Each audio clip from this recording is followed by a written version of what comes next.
Hey everybody, it's Alan Brochstein in Houston, Texas, talking to you about my favorite topic to talk about, cannabis stocks.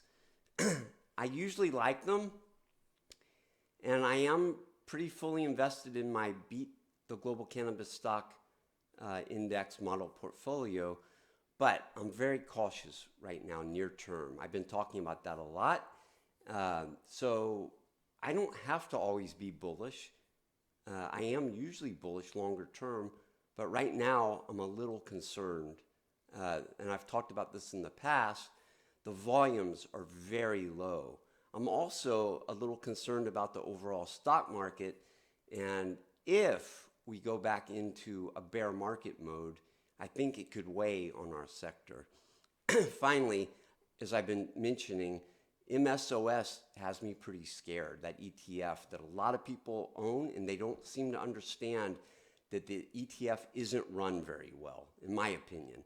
All right, so this week, the only sector-wide news that I think was important was, not Twitter. I'm not going to talk about that, but the Michigan sales, and they were seasonally slow in January, down about 6.5%, but that was up 36% from a year ago. And the flower prices continue to plunge.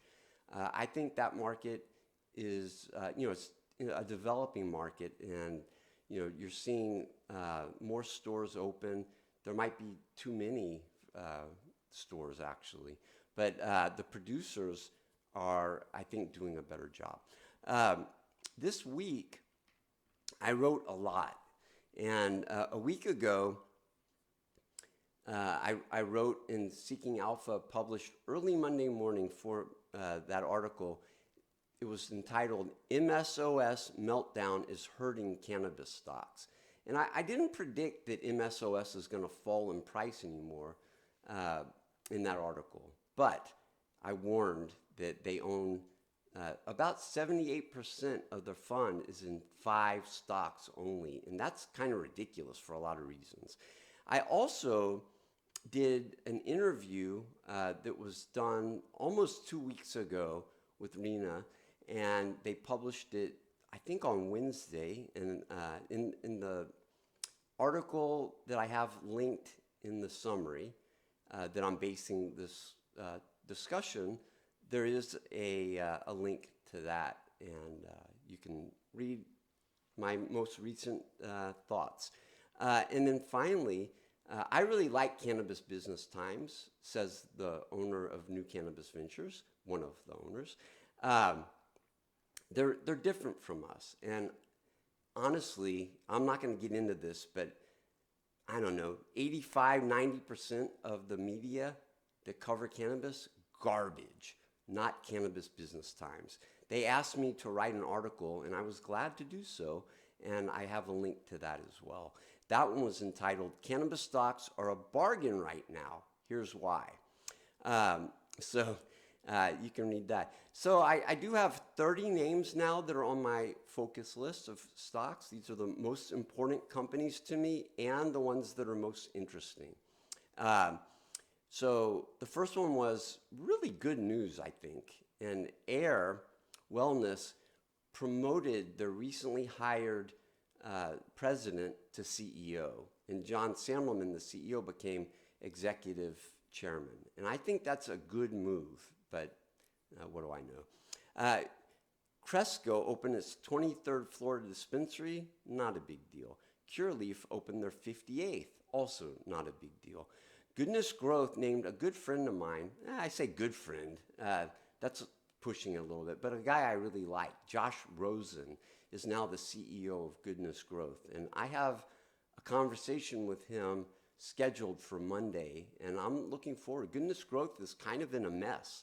Remember, they were going to be acquired by Verano, and Verano walked away. And there's litigation, two-way litigation going on right now about that. Refi, Chicago Atlantic, raised $6 million with zero commission at $15.16 a share. That stock trades below tangible book value. just below. Spring Big announced a collaboration with FlowHub. Trulieve announced that it will be advertising on Twitter, although I'm not sure that that's right. We'll see. And it also announced that it began selling for adult use in Connecticut. Tilray expanded its cannabis production in Canada. Tilt Holdings, this news was huge, I think. They announced the closing of their sale leaseback with IIPR and announced that they paid off their short-term debt. Now, they have long-term debt. They still have debt, but the total debt is way down. And so I thought that was big news. I was waiting for it. And the stock did rally. It was up double digits on the week. Terracin announced that Cookies Detroit, which they run, is going to, or has started doing adult use sales. And finally, Verano opened its 16th dispensary in Pennsylvania in the Philadelphia area. So that was the news of the week. What did the market do? That's the big question. Well, after we had a horrible week the week before, it was a good week this week. The global cannabis stock index outpaced the S&P 500, and it rallied 4.5%. The S&P 500 fell slightly on the week. The cannabis index is up 9.1% now year to date. That's almost 50% better than the S&P 500, which is up 6.2%. Now, how did my models do?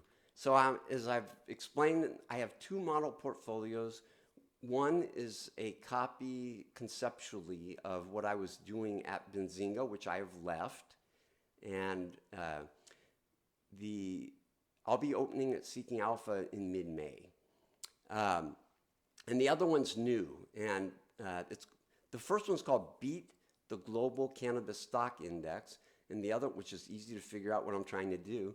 And then the other one's called Beat the American Cannabis Operators Index, which it's also easy to figure out what I'm trying to do.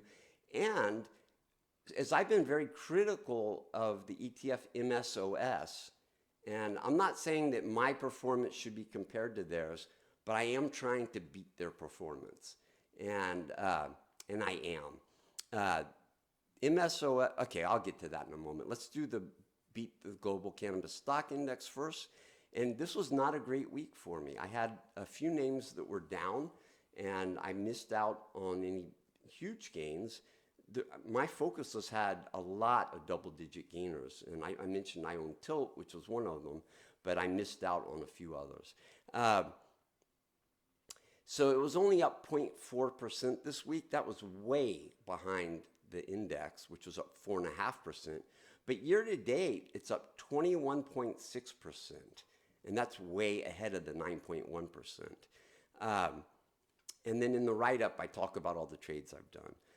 And then the other one, the Beat the American Cannabis Operators Index model portfolio, was up only 0.9%, which was less than the 4.2% that the index was up. And MSOS was up huge this week. And not, I didn't say it's not going to go up. That's not a prediction. It's not even a care of mine. I think it's good if it goes up, actually. I'm not rooting for it to go down. It was up 7.4% this week. And year to date, though, my model portfolio is up 12.7%. That's behind the index, which is up 16.6%. Whereas MSOS, only 2.3%. So I'm really beating it. So I like to conclude these with the news for the week. This week is boring. We have 3 companies that are reporting. I don't think any of you care about any of these. One of them is a big company, but it's very diversified. The most important thing about this week, it's a holiday Monday. Yay! On Wednesday, Delivra Health is reporting their Q2. Delivra is a new name for a company that's not really worth following, in my opinion. On Thursday, InWave, which is a ancillary company, but only partially. They're doing other things. They're doing ancillary type things in other industries, but they report their Q1 in the morning. And then Friday is the bigger company, Turning Point Brands, and they announced their Q4 call, Q4 earnings, and then they're having a call in the morning on Friday. So that's it. Y'all have a great week. Take care.